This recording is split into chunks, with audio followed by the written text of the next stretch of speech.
Farming Sunday is brought to you in association with Farmers Guardian, agriculture's national newspaper.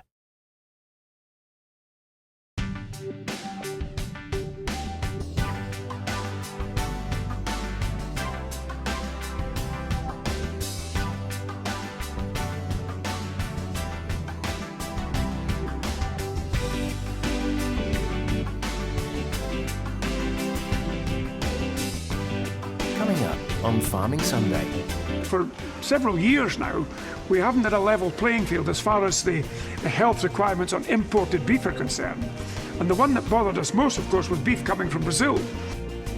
We wanted to try and sell it from the soil to the mouth. It's changed somewhat because we had to get to a scale where it was viable, and so we went bigger than that. So we got buffalo burgers in Waitrose, GVK.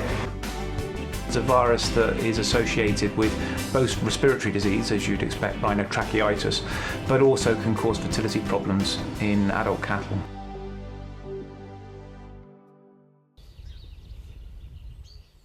Well, Balboothie has always been in the Cameron family, as it were. Both my father and my grandfather and great-grandfather before him have been farming. So, it was pretty obvious what I was going to do for a living. Balboothie is one of the better arable farms in the east of Fife, although at the present moment we have it all down in grass. But it could be very much a cropping farm, and indeed was a cropping farm until I cut back 2 or 3 years ago. And we work Balboothie in with another grassland unit that we have, also about 400 or 500 acres, which is the size of Balboothie. And up on the other farm, we have 250 commercial beef cattle. They're Simling. They're a cross between the Simmental and the Ling. And the terminal sire that we're using at present is a Hereford.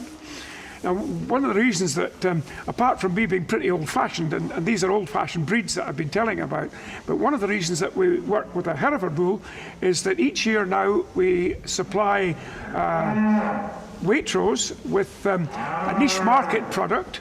Waitrose have 2 niche market products. One is Aberdeen Angus and the other is Hereford. So we supply them with their cross Hereford beef. One of the conditions is that all the animals that we send to Waitrose have to be got by a registered pedigree Hereford. So it was a sort of natural progression for us. Once we had, at one time we had a much bigger beef herd than we have now.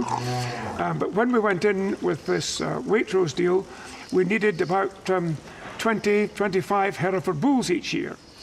So again, to try and maintain a self-contained herd status, we set up a pedigree Hereford herd to breed our own bulls. And therefore try and improve the quality of the bulls, because anything that we didn't like, we didn't keep. And we knew the background and the breeding of all the bulls that we were using. So it certainly improved the quality of our herd, and at the same time we didn't have to go outside to buy in pedigree bulls. I know we were talking earlier, and general herd health and health management is very important to you. Can you elaborate on that a little bit, please? Yes, I mean it's something that we as livestock farmers ought to be doing in any case, is to ensure that we've got the highest level of animal welfare and animal health. But it is becoming more common now for farmers to have a health scheme. There's an ordinary health scheme and a high health scheme. And I have to say, quite frankly, we're now in the high health scheme status. And the trouble is, it does cost a bit of money because it involves testing all your animals to see what you've got. That's quite important, because for a number of years we had 1 or 2 things that I didn't even know we had. So when you do these blood tests, you discover the real health status of your herd, and then you have to take steps to do something about it, with BVD, for example, or lepto, or any of the other prevalent diseases. Jonas is another one that we're tackling. But it's only once you've gone in for a health scheme that you know what you've got, and you can begin to take steps to do something about it. Now, it's a costly business, but I can genuinely say, and presumably that's why it puts people off a bit to begin with. But creating a high health status here is probably the best single action that I've taken in terms of profitability and in terms of health welfare. And I only wish I had started this, instead of doing it 5 years ago, I wish I'd done it 15 years ago. You must talk to other beef producers in the area and on a wider scale. Are there other people going in this direction, would you say? Yes, in one of our schemes under the RDP, the Rural Development Plan, there is now provision for farmers to apply for a health scheme, and there's something like £1,200 of grant available to get farmers started up and initiated into a health plan. Now that has to be a good investment over the years. And indeed, I can tell you, we in Scotland, we're trying to get that level of incentive increased to try and get a complete health plan for all the herds and flocks up here underway more quickly. But that it's not only a good investment for farmers, it's a good investment for our consumers, who at the end of the day have assurance that Scottish products are one coming from high welfare and high health farms. What would you say, and what do you feel are the major issues in UK Scottish agriculture at the moment? I think in a way we're starting to overcome some of the major problems, but for several years now we haven't had a level playing field as far as the health requirements on imported beef are concerned. And the one that bothered us most, of course, was beef coming from Brazil. Now we in Scotland, we took this case to the Agricultural Committee in Brussels and made a presentation to the commissioners. And after a bit of time, these things do take time, but we managed to secure an import ban on cattle coming from Brazil, simply because they weren't coming up to the high health equivalent which is required from UK farmers. Now that's certainly that's helped our beef industry.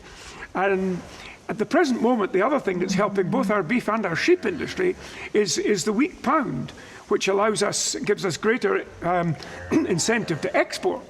And at the present moment, because of that, cattle prices, fat cattle prices and fat sheep prices are at a record high up here. But of course, you have to ask yourself, these prices based on currency, and is that a secure future for us?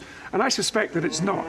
So where I think the real, if you like, the real basis of the premium that we can command in Scotland has got to lie in us producing a premium product. And animal health and welfare come into that very much. But we've got to produce a quality product.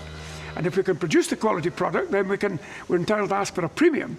And so far the signs are that we'll get that premium, provided we produce the goods. Now I think in Scotland, which is, well, 80% of the land mass of Scotland comes into less favoured areas. So we're predominantly a grass-based agricultural industry up here. So livestock industry is very important to us. But as I say, I have no doubt that even if the currency were to fluctuate, and I don't think that's going to happen immediately, but I think we've got some time to build up the ability to produce a premium product, and as long as we can do that, I think the future of our livestock industry in Scotland is secure.